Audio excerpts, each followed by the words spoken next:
Pogoing in video games is either a thrilling mechanic that transforms gameplay or a frustrating mess you wish the developers had left out.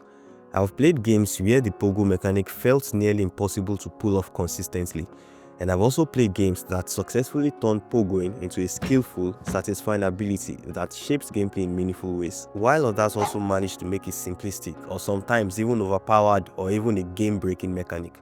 The question is, what makes a great Pogo mechanic? Well, let's find out in this video.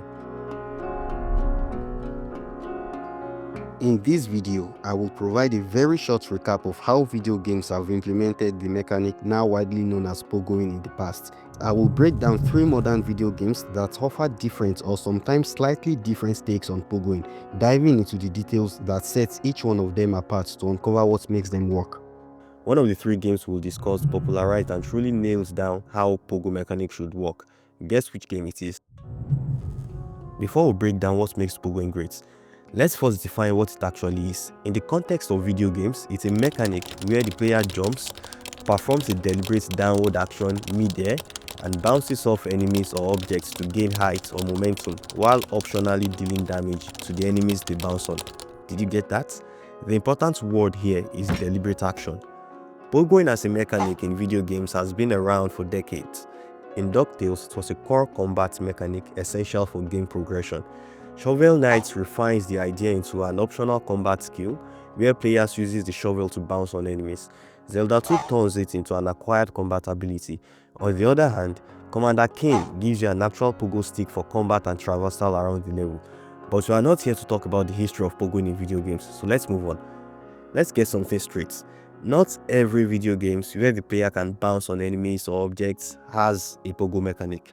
For example, Mario. Yes, Mario doesn't pogo. Mario's bounces on enemies are an automatic result of jumping. You really can't choose whether to bounce on an enemy or not. As we define pogoing, the key phrase here is deliberate action. So a true pogo mechanic always requires the player to input a deliberate action mid-air to execute the bounce. Now that we know what pogoing is, let's dive into what separates a great pogo mechanic from a not so great one. Designing the pogo mechanic comes down to 3 key factors. The first one is the timing and range. The second one is the upward momentum, and the third one is the risk versus the reward. Nail this and you will have a satisfying pogo mechanic. On the other side, if you get one of these wrong, you risk frustrating your players. Now let's break down these 3 factors, starting with timing and range. The timing of a pogo can make or break the experience. If it's too forgiving, hardcore players might feel it's cheap and cheesy. If it's too strict, casual players might get frustrated. The same applies to the range. The shorter the range, the higher the chances of failure. Typically, the time frame for performing a pogo is when the player is mid-air.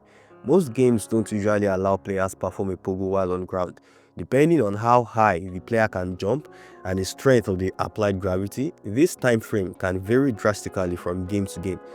In most games, the maximum jump height already sets an upper limit for pogo timing.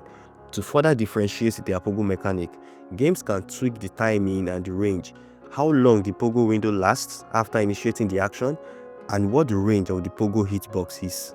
Let's break down 3 video games where pogoing is one of the mechanics available to the player, each with a different feel and implementation. This may not be the most precise breakdown of frame data, but it's sufficient to make my points. Let's start with Voidwrought, a relatively new game in the Metroidvania lineup. Voidwrought is forgiving with its pogo timing. Not the most forgiving, but enough to be on the easier side.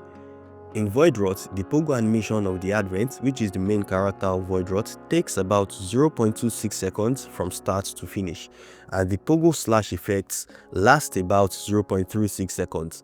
We will focus on Advent's animation as the slash effect is primarily a visual cue. 0.26 seconds might sound short, but in video games it is significant. In Voidwrought, roughly half of those 0.26 seconds when you initiate the pogo is when the hitbox is active and the pogo can succeed. The other half is the character wrapping up its pogo animation and slash effect. In effect, you only have about 0.13 seconds with a 100% chance of success. If you don't hit something in that time frame, your pogo fails, and you must retry quickly or risk falling into hazards or onto enemies. When it comes to the range, the pogo hitbox is forgiving. Even if the advent slash is a couple of pixels away from an object, it still registers as a hit. This forgiving timing, coupled with the generous range, makes for an easy to use Pogo Mechanic. Most of the time, you don't even have to worry too much about precise timing to get your Pogo right or to chain multiple Pogos together. Now let's talk about Bow, part of the Teal Lotus, where Pogoing is one of its core mechanics. Bow's animation takes about 0.33 seconds to complete, but the slash effect finishes sooner at about 0.23 seconds, almost the inverse of Voidwrought character animation and effects. Unlike Voidwrought though, Bow's Pogo hitbox is active throughout most of its slash cycle, which means there's an opening of about 0.23 seconds from the initiation of the Pogo to when it lands, almost twice that of Voidwrought. Bow, part of the Teal Lotus, also features a much more forgiving hitbox than Voidwrought. Bow's Pogo hitbox extends well beyond its character and effect sprites, so you can be slightly off target and still register a successful Pogo. It is clear that Bow, part of the Teal Lotus, has far more forgiving timing and range than Voidwrought. If Voidwrought Pogo is level 1, then this is level 0. You can chain tens of Pogos together without breaking a sweat. Now let's move on to the critically acclaimed fan favorite, Hollow Knight, renowned for its tight controls and precise timing. Unsurprisingly, Hollow Knight takes the crown for the shortest Pogo timing. It takes the Knight about 0.32 seconds to complete its Pogo animation and a mere 0.12 seconds for its Pogo effects. In Hollow Knight, we focus on the slash effects because that's when the hitbox is actually active. The rest of the Knight animation is simply the character settling back into its false state. The duration during which the hitbox is active in Hollow Knight's slash effect cycle is only 0.1 seconds, making it the tightest timing of these 3 games. This means you must really time your Pogo to perfection. If it's just a couple of frames too early, then sorry, you are probably falling legs first into turns. What about the range? You might think that a longer hitbox should compensate for the tight timing, but Hollow Knight is the least forgiving of the 3. Its hitbox is only a few pixels larger than the slash effect, meaning the slash must almost directly contact an object for the Pogo to register as a hit. This is the tightest and most difficult to execute consistently among the 3 games. In fact, many players prefer not to use it in combat because they can't reliably pull it off. With that said, finding the sweet spot for timing and range is key, and different games cater to different audiences. But timing alone isn't enough to make Pogoing fun. Let's move on to the next factor: upward momentum or bounce. Hey there, if you've gotten here, then I think it's safe to assume that you are enjoying the video. Don't forget to like and subscribe. Also feel free to leave comments on what you want me to do better in future videos. Let's get back into the video. Pogoing isn't just about timing, it's also about the bounce and how much control you have after the bounce. Usually, the more airtime a game provides after a successful Pogo, the more control you have to reposition for another Pogo or action. There are special cases where games provide extra bounce height. For example, the mushrooms in Hollow Knight's Fungal Waste, or in Bow Path of the Teal Lotus, where mushrooms and floating bulbs gives you a lot more vertical height for Pogos. But we won't focus on those as they are not common across all games with a Pogo mechanic. Let's start with Hollow Knight. Again, it should not surprise you that Hollow Knight offers the lowest upward momentum. Hollow Knight gives you just enough lift to reposition, keeping the action tight. I'm going to be dropping some numbers here, so pay attention. After a successful Pogo, the Knight takes 0.26 seconds to reach its bounce peak and has about 0.08 seconds of hang time before starting to descend. Credit to Team Cherry though, it would have been much more frustrating without the hang time. During the bounce, the Knight also reaches a peak height of about 1.2 times its body height from its starting position, which is half of the Knight's normal full jump at 2.5 times its body height. This short bounce height, coupled with brief air time, leaves very little time to react. Even the slightest delay in inputs can lead to failure. Bow, part of the Teal Lotus, is much more forgiving than Hollow Knight. It takes about 0.33 seconds for Bow to reach the peak of its bounce after a successful Pogo, with a hang time of 4.2 seconds before descending. During the bounce, Bow reaches a peak height of about 1.7 times its body height from its starting position, which is approximately 73% of Bow's normal full jump height at 2.4 times its body height.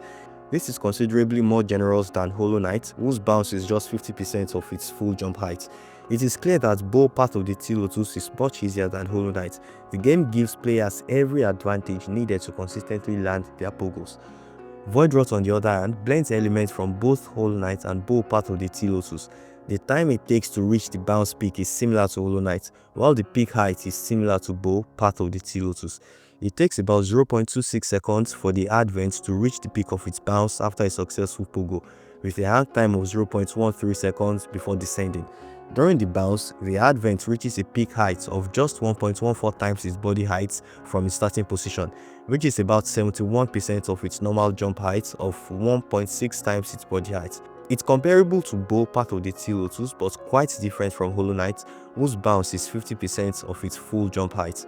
Now you might be asking, is Voidwrought more forgiving, or is both part of the Teal Lotus more forgiving?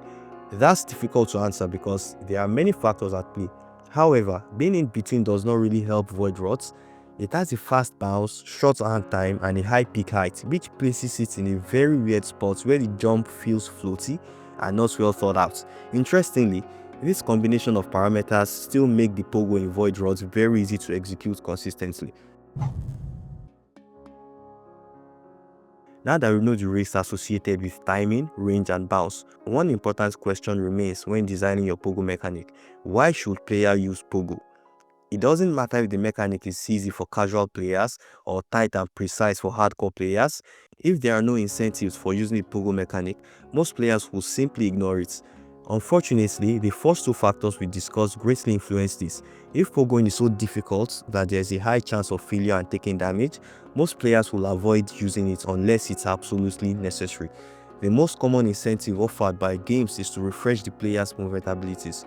In Hollow Knight, for example, Pogoing resets your dash and double jump, essentially treating it like a landing.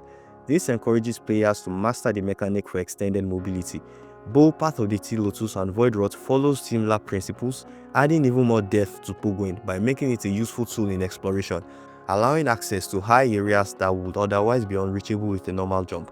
While it's also possible to use Pogos to access high areas in Hollow Knight, it is often not the designed path by the developers. It is mostly used by speedrunners to access late game areas early. The harder a Pogo is to execute, the greater the reward should be. Players should feel a sense of accomplishment when they pull it off. Now, to answer the question, what makes a great Pogo mechanic? The short answer is that it's all about the correct combination of these three factors. You don't want to be at the extreme low or high end of any of these parameters, and getting it right requires a lot of tweaking through playtesting. In my opinion, I think both part of the Teal Lotus takes the crown here for the best Pogo mechanic, and here's why. The design of the Pogo in both part of the Teal Lotus is probably the only one that successfully balances difficulty with mastery. It is very easy to learn and execute, yet hard to master. Since it's one of the core mechanics, the levels were designed around its use, making it very satisfying to use the Pogo to traverse and explore the game world. The forgiving nature of the Pogo mechanic in both part of the Teal Lotus is interesting because the reward is the ability to bounce off blobs and shells mid-air to cross large gaps. The satisfaction comes from the variety of ways you can use the mechanic. It strikes a good balance for both casual and hardcore players. On the other hand, Voidwrought suffers from a Pogo mechanic that does not really fit well into its game world. While the mechanic is similar to that of both part of the Teal Lotus in some areas, the character's large size relative to the tight corners of the game world makes it awkward to use. The forgiving nature of the Pogo in Voidwrought also leads to it being too easy to execute, requiring little skill and enabling players to cheese enemies, which can break immersion. Because there aren't many innovative uses of Pogo in Voidwrought, it also feels cheap and unearned, offering little satisfaction when you pull it off or chain it together for quick maneuvers. It occupies a strange middle ground where it's too easy and cheap for casual players, yet unsatisfactory for hardcore players due to lack of mastery. Once you get it, that's it. There's no depth to it. Hollow Knight is probably the most polarizing of the three, but I would argue that it delivers the best satisfaction when you finally get it right. The sheer joy of consistently timing your Pogo and maneuvering through dangerous turns to reach the other side of a level for a power-up after multiple attempts is unparalleled. For casual players, the risk might outweigh the reward and they may wish to avoid Pogoing altogether. However, for hardcore players who have mastered the art of Pogoing in Hollow Knight, it becomes an indispensable tool for both combat and traversal. The problem is that it takes a lot of practice to reach that level of mastery with Hollow Knight's Pogo, and most players probably won't get to that level. So to sum it up, a great Pogo mechanic comes down to timing, upward momentum or bounce, and meaningful rewards. Get these three right and Pogoing can be one of the most satisfying mechanic in your game. I'm Freaky Goose, and if you love deep dives like this, hit the subscribe button. See you in the next one.